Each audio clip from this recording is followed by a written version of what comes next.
Umut Özkýrýmlý is a senior research fellow at the IBEI and a senior research associate at the CIDOB. He is the author of the acclaimed Theories of Nationalism, A Critical Introduction, and a writer for The Guardian, Open Democracy, Times Higher Education, Huffington Post, Al Jazeera, and many other publications.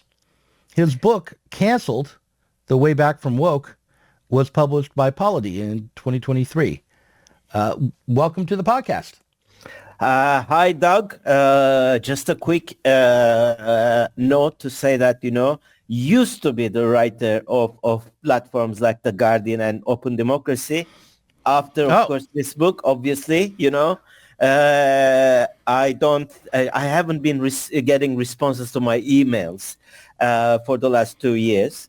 Yeah. But I mean, I'm writing for The Critique and a couple of other places, and still, the others are still in. Okay, well, let's start there. You were canceled, right? I was. Yeah. I mean, well, briefly, and I mean, it was massive in the sense that it lasted for a couple of months. It was massive in the sense that, in my case, for some reason, not for some reason, I mean, for reasons that are not hard to actually guess, the Turkish state was also involved. So my cancellation became something of a, rather than being a normal kind of process of cancellation with all the usual, tricks and everything, I was also appearing on the headlines of pro-government newspapers as a terrorist or something. Which died down quickly, I have to say. And the cancellation itself wasn't that long-lived because, well, in my case, the allegations were really overblown, and I had lots of written material to prove the case. So I, basically, what happened was I immediately published some of the documents online, and then I went to court in Sweden. And opened a criminal case of defamation. And about, at that point, of course, everybody backed down because they realized that there was nothing to the allegations. And a year later, I won my case. The person who started the campaign was basically found guilty of gross defamation. But then, then that's the origin story of the book, because what was kind of, interesting was that I was canceled by what I considered to be my own tribe, the left, or the so-called left. I mean, woke has become now a term that has been increasingly used by the right-wing kind of culture warriors, but let's just say identitarian or radical left. Interestingly enough, the feminists who came to my support, realizing that there was something fishy going on in Turkey, this is happening on Turkish Twitter mainly, they were accused of being TERFs, trans-exclusionary radical feminists. And in 2022, I can assure you, very few people, a handful of people knew what TERF stood for. I mean, everybody was like frantically Googling the term. What are we guilty of? What's happening? This case has nothing to do with LGBTQ issues. We're women. What are they accusing of, etc.? And then, this started in 2020, and the end product is what you're holding in your hands, basically. Right. So just to go back to your cancellation briefly, did this start on Twitter for you? Yeah, it was. I mean, first of all, it was going on private circles. I heard about it, and I kind of lawyered up, and I took some precautions to make sure that this doesn't, go over the board. But basically, on the 1st of June 2020, while we were, in the midst of the pandemic, actually, my accuser went online with a series of 9 tweets accusing me of stalking her, actually. This was still, the aftermath of Me Too. Now, the funny thing is, this person at that point had been in the past had been a partner And by the time when I was accused of stalking this person, I was in Barcelona. I was in a different country taking care of my 5-year-old son who had cancer. And he died actually a couple of months later. So this was happening while, so obviously when you're in two different countries, stalking happens with digital trace. None of these things were there, hence the court result and everything out there. So she was accusing you of digitally stalking her, not of stalking her in real life. Well, yeah, exactly, right? Because I wasn't, I couldn't be stalking her otherwise. In any case, right, yeah. I was not even there. Yeah, I mean, okay, just on the face of it, what you're saying, this is a former partner of yours, this is a former lover, a brief fling, yeah. Let's just put it out. So, it seems to me that love affairs gone wrong, things happen that are, people might reach out, or they might, want to try to rekindle an old romance, or they might, or they might get very angry and say something mean. Yeah, I mean, and all of that, none of that should be have anything to do with someone's career, and the state shouldn't be involved.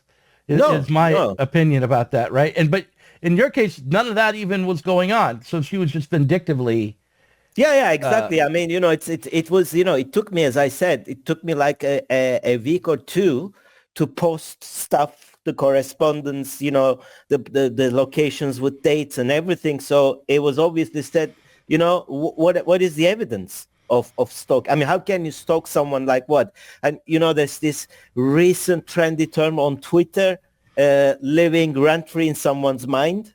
So, I mean, the only way that I could have done that is telepathically somehow, maybe, I don't know, because, I was like, I couldn't even do that because, I had much more important stuff to worry about. Now, the other thing is, I mean, you're right.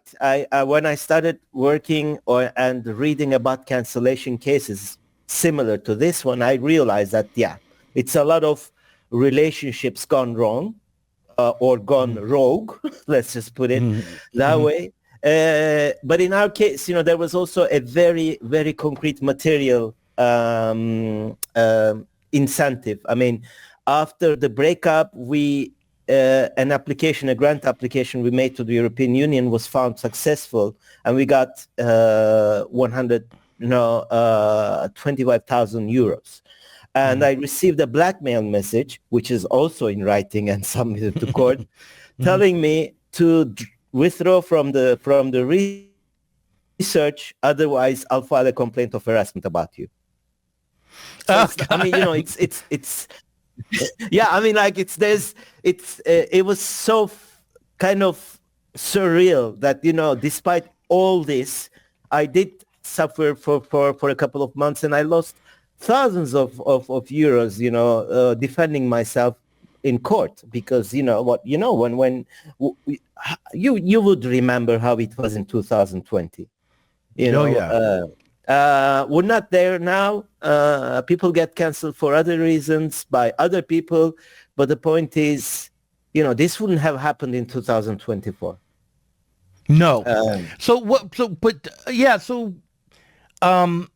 Your book is about the left and right cancellation both. Yes. And identity politics on the right and on the left. I guess what I want to know is, what is your theory as to why identity politics and cancellation has gripped the world culture now? I mean, it has become so pervasive. I mean, actually, it's quite similar to. I mean, that's kind of a funny coincidence, because it's very similar to what. The recent book by Musa Al-Gharbi is, he's making rounds, and I think he's been your guest too. I mean, it's very similar to his. It's just that only that I've written it like 1.5 years before. I do believe that there's a serious element and that's why, I've written to Sublation before once in a while. I mean, it has an neoliberalism is in it too. I mean, this in the case of course, the gender wars, we have the pharmaceutical industry. It's obviously, I mean, I tried to find a date and a specific reason why this kind of, became so much of a thing. And you realize when you start reading a little bit on culture wars that actually it has its roots in the mid-90s. And there were people like Todd Gitlin who warned us about these things. And identity politics, which started as a very progressive tool of making politics in the late 70s. So we're not talking about Kimberly Crenshaw here. She just used an idea and named it differently.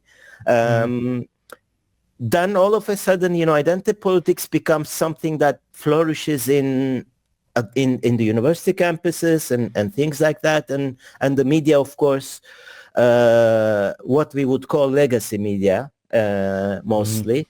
And then you find a kind of a weird convergence of the right and the left in terms of illiberalism, reactionary attitudes, intolerance for dissent. Now, the reason why it speeded up so fast, I think, is one, social media, obviously, which amplifies and accelerates things. And the second thing is, of course, the fact that some companies, some interests have seen an opportunity to make profit out of this. So all of a sudden, we had a market for puberty blockers. We had a market for, people of color in the roles of, say, I don't know, historical dramas and stuff like that. And of course, the very lucrative industry of diversity, equity, inclusion. So I mean, it started off maybe organically, but then it was artificially inflated and amplified and became much more stronger. I kind of predicted in 2023 that the left could not win this war. I mean, the culture war, because they don't have the resources, they don't have the political power. And that's what started to happen with October 7. And now with Trump, I think that's it. There's nobody can go and say, okay, it's still the same. Well, I want to go through what you just said, and bit by bit, because you said a lot of really interesting things there, actually. Yeah. The first thing that you said was that the corporate world had financial incentives to, I think, both embrace identity politics and then after that embrace cancel culture. But you also said that the Turkish government was involved in attempting to cancel you and called you a terrorist after these accusations, right? Well, that's exactly where actually, that's the main idea of the book, the way in which a very reactionary idea, canceling, censorship, which is invented by the conservative right-wing movements in the past, starting from the witch hunt in the medieval century to McCarthyism and all of that. So it was nothing unusual in the Turkish state trying to get rid of someone who is known to be and who's been abroad for. I've been out of Turkey since 2009. Who's been an active voice criticizing the Erdogan government, etc. So it's like being anti-Putin, anti-Orban, anti-this and that. So that was normal. That was expectable. Let's just put it that way. But the fact that what was interesting is the fact that the left was actually piggybacking on this. And that's the part. I'll give you another example. It's very interesting. I mean, a radical feminist, a well-known author in Catalonia, where I live in Barcelona, Najat El Hashmi, herself a Moroccan, an immigrant, a Muslim, who is very critical of Islamic fundamentalism, but also the new kind of gender movement, this kind of the new LGBTQ activism. She was asked to give the opening talk of Barcelona's local festival by the mayor, there were two groups who opposed her being, tried to cancel her. One was the LGBTQ lobby. The other one was the Moroccan fundamentalists, Islamic fundamentalists. I mean, in the end, she did speak because she is in Catalonia, like J.K. Rowling, uncancelable. And of course, everybody saw the absurdity of a woman, a colored woman, a Muslim, so that was, this is very, I find this very, in one sense, telling. In another way, it's exactly how the left lost its compass, moral compass, and went, it went rogue. I mean, we should be the ones, we should have been the ones defending freedom of speech, equality, and all of these things. So that's one of the main ideas of the book. Yeah, but it is striking the way in which the state powers, oppressive state powers, will piggyback on top of the kind of what's called a left-wing identity politics and left-wing projects of cancellation. What comes to mind for me, that's parallel to your story, is there's this in the UK. There's a very famous comic actor who's now become a pundit, Russell Brand. Oh, yeah. I know. I know. Yeah. And Russell Brand was accused by several women of sexual harassment, sexual assault, all sorts of things recently. But then parallel with those accusations, the committee in Parliament that's responsible for combating disinformation put out emails to various media companies that Russell Brand works for or on, like YouTube and Rumble and Facebook, and asking for him to be deplatformed, or actually for his revenue from those companies to be cut off, that he would no longer receive advertising money, and on the basis of these allegations. Now, there were no formal charges made. There were only allegations in the media. And then this governmental body started demanding that companies cut off streams of revenue to him, damaging his livelihood. And it struck me that it was, extremely draconian. It cut against the notion that the state can't punish you without due process, right? The state just can't decide, okay, this person is going to no longer have access to their bank or will be fired from their job. And yet the UK, not Turkey, but the UK was making these demands to companies around the world, U.S. companies as well as UK companies. And it was on the basis of these kinds of allegations of sexual assault, which again, as far as I know, have not arrived at any formal charges. They're not actually, they're allegations and not, but that have not been followed up with any official attempt to seek justice and clarity. Yeah, right? I mean, it happens in other cases as well. We see this, right now, most recently in the last year, with pro-Palestinian activists. And Germany, very draconian. There's a prison. It's not a long sentence maybe, but how could the state, dictate what you should tell or not tell? And again, as you said, Germany is not Turkey. I mean, Turkey, at least we can say that it's an authoritarian country. Right. But I mean, we're talking about, yes, the UK, Germany, and the state playing an active role in these things. Right.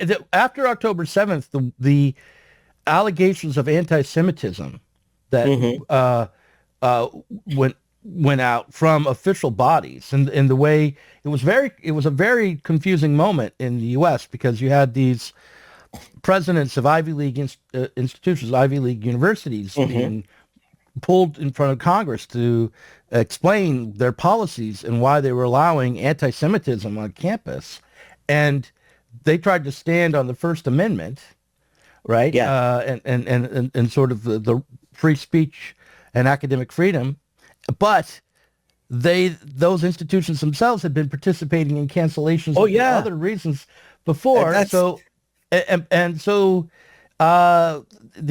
just seems like this was to me an example of how the left, by giving up on these principles, now was damaging itself. Because if you want to protest against the Israeli ethnic cleansing in Gaza,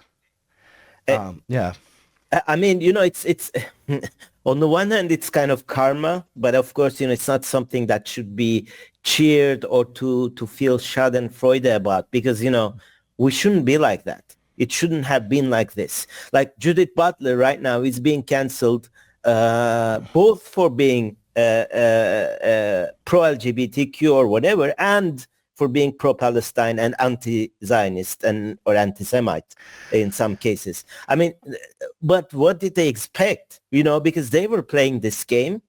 I'm not talking about Butler herself, but I mean talking the left. No, but Butler herself during the COVID lockdowns. She had a conversation with Cornel West and Glenn Greenwald, in which she said she opposed those who would protest the lockdown measures or who were critical of it, that she was no longer on the side of individual liberty, but wanted to create something called a communist ontology and a politics of care. I didn't know that. See, I didn't know that. And I mean, it's good that I didn't know that, because I did write a review of her last book, the Who's Afraid of Gender, which is, I mean, like as a book, it shouldn't have been approved even as a master's thesis in a decent public institution. In terms of its content, it's just naming and shaming and mudslinging, which is sad in many ways, because, this person is better. Forget about is better, I mean, but this is a situation that the left found itself in. If we still have a little bit of a platform, is because we were kind of raising our voices when this was happening on the other side as well. Now, obviously, now it's going to be a complete opposite. I mean, with Trump in power, with all the names that he's appointing, it's going to go the other way around. And yeah, well, I wonder about that, because, he did run as an advocate for free speech and with the promise to dismantle the disinformation war apparatus. And yet I can't imagine, it does seem as though he's only going to dismantle it when it's censoring the right or conservatives. And yeah, I mean, that's what Musk was saying, and everybody was cheering his kind of purchase of Twitter. And as someone who really not had any love lost for the old Twitter, Jack Dorsey, I wasn't that cheerful, because I didn't trust him that much. I mean, still, Musk, at the end of the day, is still a businessman. You never know. And I mean, if he sees that he's losing his profit, his companies are at stake, he's not going to stand for it. I mean, I don't think it's a principled stance. What kind of makes me worried is a more kind of, what I would call the true believers, like the national conservative movement, or I don't know, Christopher Rufo. These people are living. It's not that they're just living off this in terms of, financially benefiting, but they do believe that, say, all gender programs must be closed down, critical race studies should be abolished. Well, I mean, it's, there's a chapter criticizing the way in which critical race theory has been instrumentalized by the likes of Candy, D'Angelo, Nicole Hannah-Jones. But still, I mean, like, I wouldn't think of banning something just because it's been poorly practiced. Right. Well, there was a kind of a period there where, in order to teach in university, you had to kind of pledge loyalty to the of critical race theory. And I think getting rid of that necessity, allowing people to teach who say, no, I'm not going to sign any document pledging my commitment to DEI, would be fine. But you don't want to. It cuts against the spirit of academic freedom to say we will not read or study X altogether. That's just out of bounds. I mean, Yeah, exactly. I mean, then, I know you're friends with Ashley and we know each other well as well. I mean, it's like, what is the limit? Like, aren't we going to speak about Marxism as well? Because, according to these people, all of this is cultural Marxism, which is a code word for, the Jews, et cetera, et cetera. Right. I mean, come on. Yes, it's been abused, but the point is, and exactly, I mean, like, nobody could force me to sign a DI statement or to use my pronouns in my signature.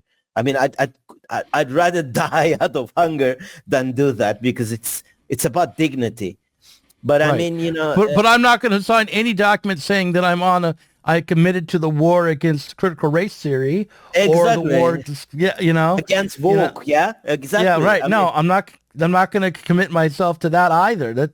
I'm not going to put my pronouns in my bio, and I'm not going to sign up for some 1,000-year war against the cultural Marxists that are infecting our universities. Exactly. So how, look, for you and me, I think the question here is, how can we recover the left after the last, I don't know, 15 years, 10 years? Yeah, at least. I mean, that's the main, for listeners who will be interested in buying the book, they should know that this is not a personal story. I mean, the book is, one, because I don't see myself as a victim, and I don't feel the need to tell my story in a book.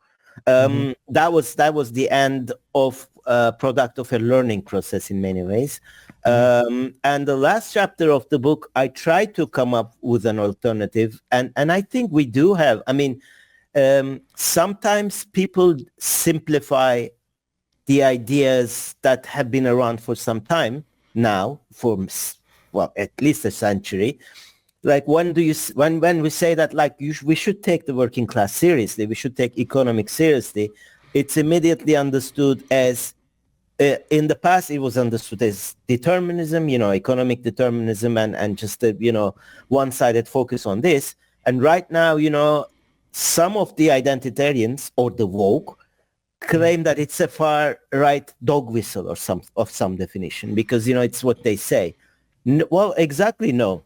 I mean, we know that Trump is not going to benefit the working classes, not only because, of who he is. We've seen him perform. We had him as a president. So why shouldn't we talk about this? Yeah, I want to push back on you a little bit there about Trump not benefiting the working classes, and Reagan not, like, let's say, also, like, put Ronald Reagan on the table at the same time. Yeah, exactly. There are moments where the capitalist class and the politicians that represent them can do things that, for a time, benefit large sections of the working class. If it were the case that Donald Trump was able to speed up the onshoring process of manufacturing in this country and bring down inflation, if he could do that, which he wants to do, that's not against his interest to do those things, then that would benefit the working class, because they would have jobs, and they would have, they would have the potential to have higher wages. The unemployment rate might go down, which would mean that the labor market would be skewed in their direction a bit as well. That those outcomes wouldn't be the primary aim, or of Trump, but it's a potential reason why working class people voted for Trump, was because they thought, I don't want more welfare benefits. I don't want to get food stamps and survive. I want to work and thrive. And Trump is offering prosperity for every, So I mean, I'll just take your pushback, and I'll just say that, I hope he does, because, I mean, I'm not that partisan in the sense that if these policies work out, I'll be very happy personally. And secondly, my wager would be that like the Democrats will not seat the presidency until at least 2032, and that's a very charitable guess. Yeah. Well, I'm not saying, as a Marxist, I take a long view on these things. So Yeah. I'm not saying that what Trump will do next will solve the difficulties and contradictions within capitalism that sets up economic crisis and creates unemployment and mass misery. And I'm not even saying that the development in the United States, if he were to onshore, would then translate to world prosperity. I think there would be a lot of inequality across the world.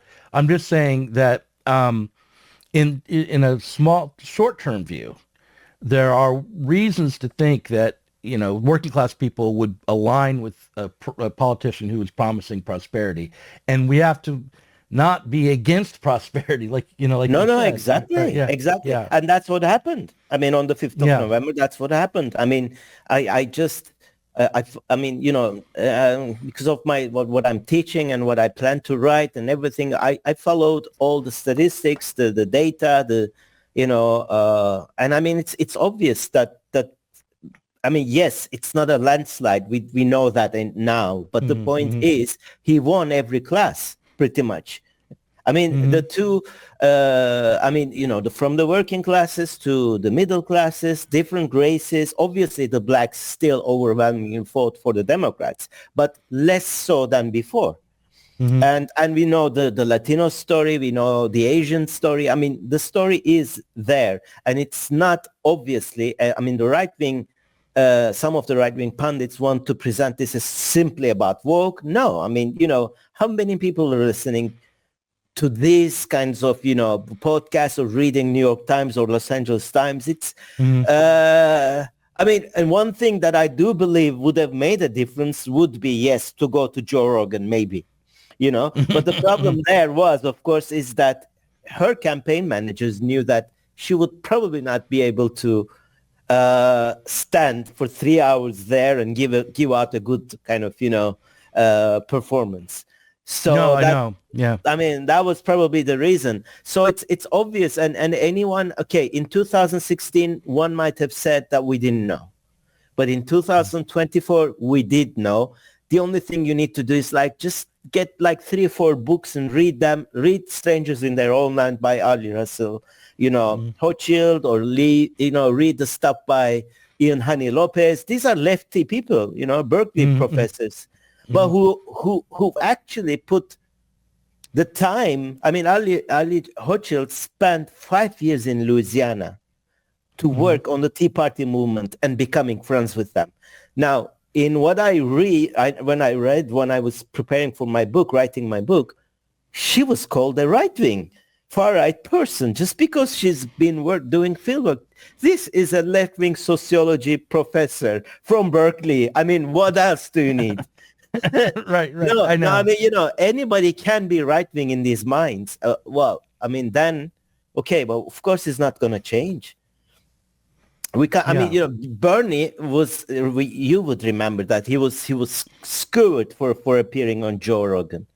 Right. And he was. Well, he did the right thing. Absolutely. Yeah. Here's the thing I wanted to say is that it seems to me that if we focus too much on how the Democrats could recover, we'll lose sight of these leftists, there is, you said that Trump won with every class. He did not win with the college educated class. He did not win. Right. Yeah. And so I think that the problem for the left is that because it's largely academics now who define the left, that their actual class interests are not aligned with the interests of the working class or with socialism. That that's why the identity politics and cancellation approach to politics is attractive. It's because it gives them a way to be seeking justice without having to seek the kinds of political economic changes that would undermine both their cultural authority and their perhaps their livelihood. That's, I mean, and I've been in touch with these people that to make sure that it's not seen as, a form of, cultural appropriation. I use the black feminist activists in my book as an example, starting from the 70s up to Black Lives Matter. Now, these I mean, of course, the Black Lives Matter itself has become a much more kind of corrupt and financially dubious organization in its later years. But this happened later. I mean, after 2020 peak.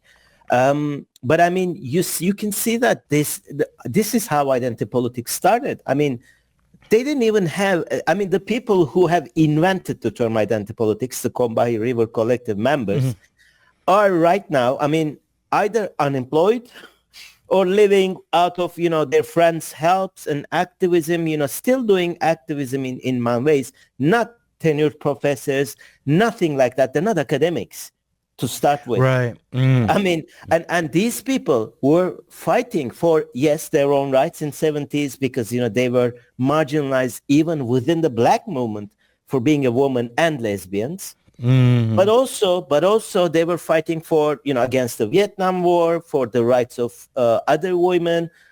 This was, they were fighting, they were on the streets. What we're doing is basically we type over, I don't know, a slogan and come up with a hashtag, and then we think that we change the world. I mean, my real work is happening not in the book that I've written, which may help, but in the classroom, for instance. There I'm teaching, like I'm asking my students like a blank question, anonymous. I do a quiz. He said, okay, do you think J.K. Rowling is transphobic?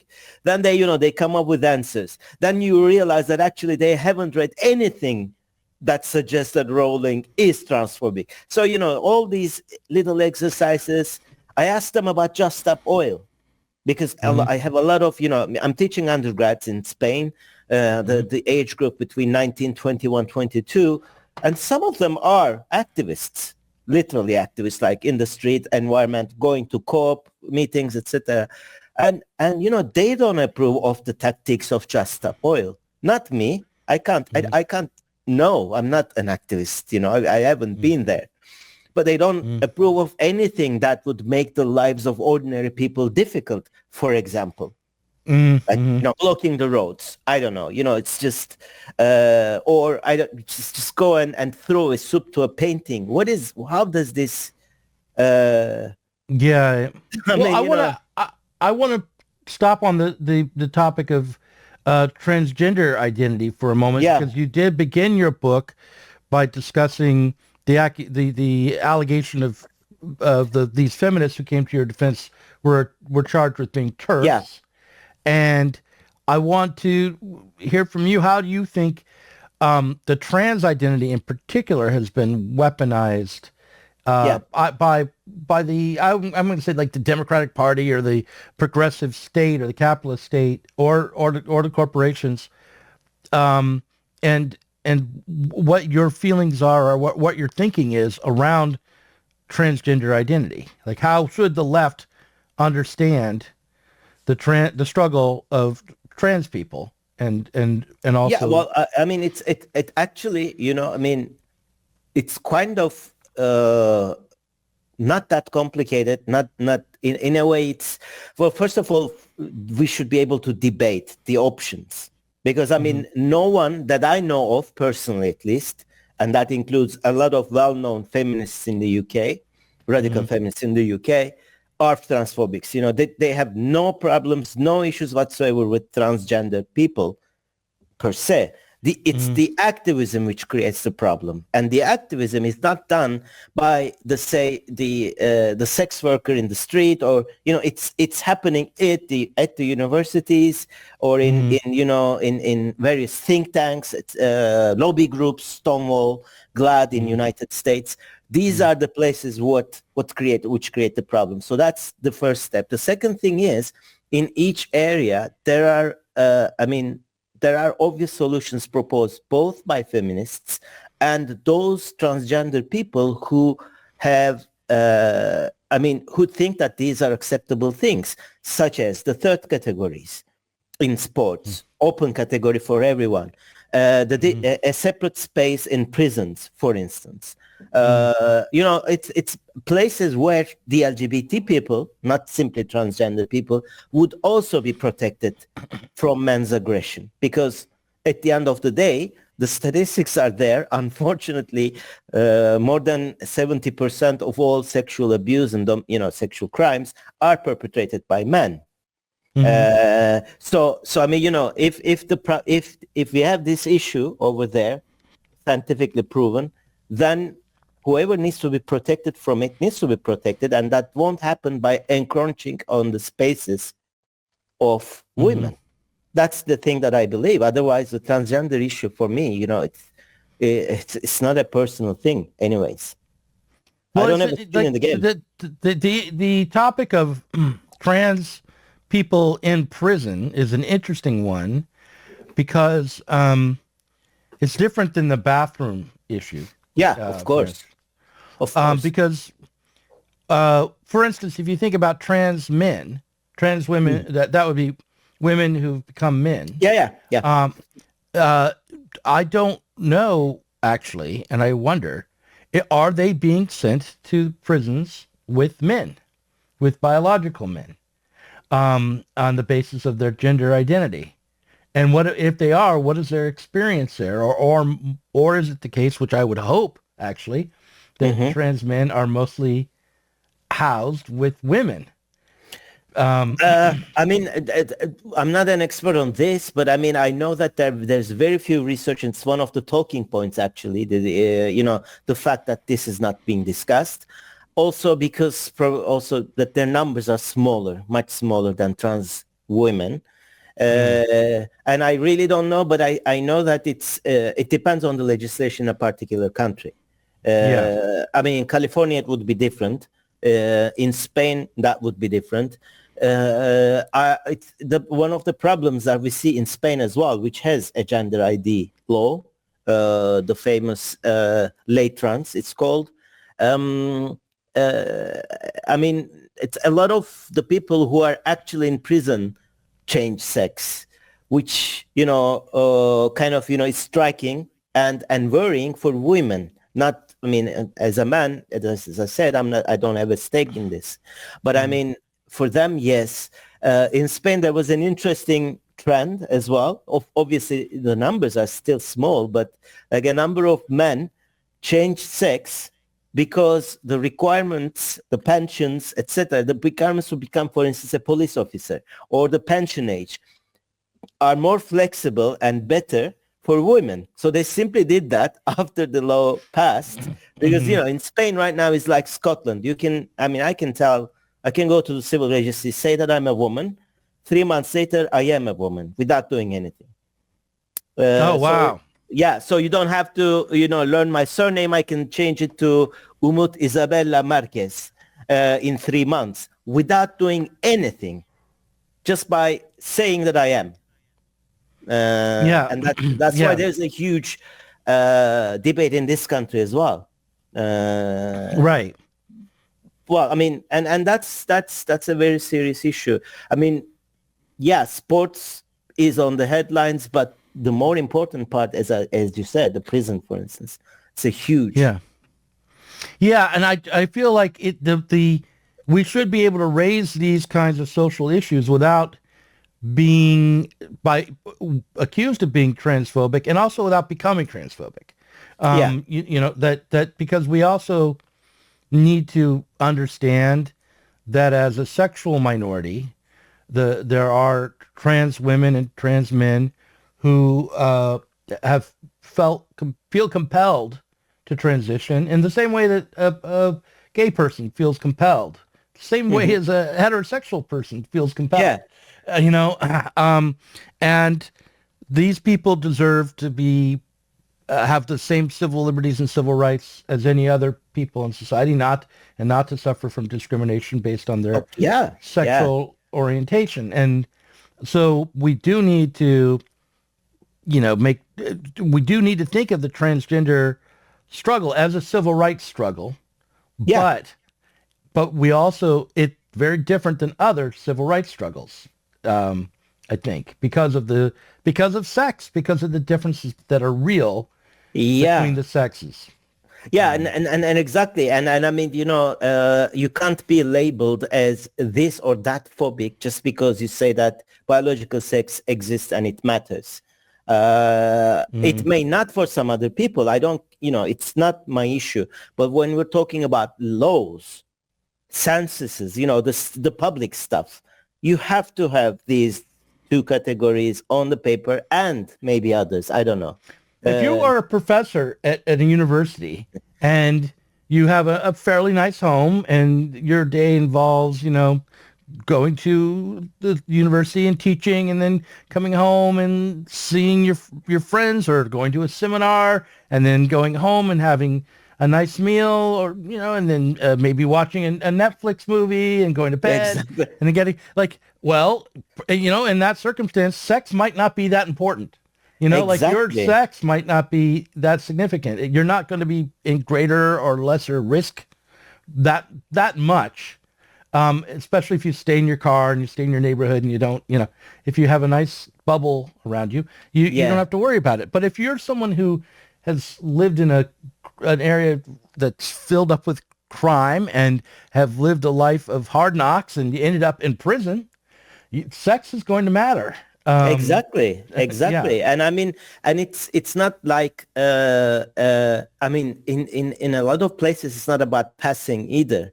I mean, like you may be a transgender person who may pass as a woman, a biological woman, but then, prisons or other places are places where you will take a shower and things like that. So if you're like pre-op, that will be obvious. So there are it's very complicated in many ways, which means, and this is not what I'm saying is not only for women, but you can't put them in men's prison either. Because, you can't put it. Yeah, exactly. I mean, I actually think that there should be a separate prison for younger, more feminine men who aren't trans, just the ones that are pretty, like pretty men. Should not be sent into Exactly. I mean, it's a trope in Hollywood, like what happens to these kinds of men in prison. So they basically and I mean, imagine the amount of money we spend on other things. And because, sometimes the economic argument comes, it will be costly for the state. Well, come on. I mean, how costly it could be. I don't know, like then spending all this money on debating these issues, organizing various campaigns, etc. This is not, this is not something to. And the other thing is, I mean, when we say that we need to kind of reconsider again and prioritize or at least, discuss class. See, that's where things, it's as if a Marxist would make the argument that culture doesn't matter because it's a superstructure. Well, there were a lot of Marxists after Karl Marx, starting with Gramsci, and I don't know, who do take, we take culture, like transgender question itself is bound up with class because, the people who are doing the activism are those of, who have the means to go through these ops, etc. Whereas in countries, the country that I was born and raised, in Turkey, their main problem is to find a safe place, a refuge to live, a job where they will not be discriminated against. In fact, if things go like this, we might end up like Russia or Iran, and a couple of years' time, we may not have officially, like the LGBT will not be recognized as an identity. Because right now, at least it's still kind of, it's not socially approved, but this is the problem. I mean, no one is talking about pronouns, but this. I mean, it's easy to live in Spain and UK or United States, and then discuss about the issues, and then come up with new categories. I'm man in the morning, gender fluid in the afternoon, woman in the evening. Like, come on.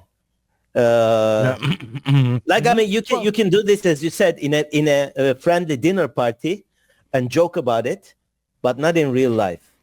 Well, I don't know. I mean, I feel as though as a leftist, my aim should be to help bring about a society where someone might feel like, oh, I'm a man in the morning, I'm gender Oh fluid yeah, in yeah, the of afternoon. course. Right. Yeah. And, and life is, a smorgasbord. Life is complex and people have all sorts of different feelings. But the question politically is, how do we cope with the fact that there are some biological realities, there are some social realities that exist now that need to be dealt with, and how do we, most importantly on the left, how do we get to a point where we're going to stop being so reactive and canceling one another for saying things that might offend our sensibilities? Like we've been probably offending a lot of people's sensibilities in this conversation, or we would Oh have yeah, been in sure. 2020. Yeah, Right? well, I mean, and as you said, the problem is, yeah, we do want a smorgasbord. I lived in Sweden. I'm Swedish citizen. But the point is, we can't tell people that they have to eat from this. See, that's the thing, because the whole idea of smorgasbord is that you can pick and choose whatever you want. And some people will go for the, I don't know, if you're British, fish and chips, if you're Swedish, the good old herring, because, they were eating it, it was because it was cheap.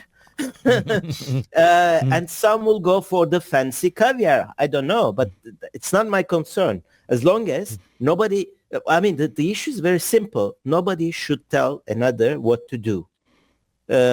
I'm not talking here about a kind of Timoltzian libertarianism, like, I don't mess with my neighbor's business. No, but I'm saying life choices. Like, how can I tell you what your sexuality is or should be?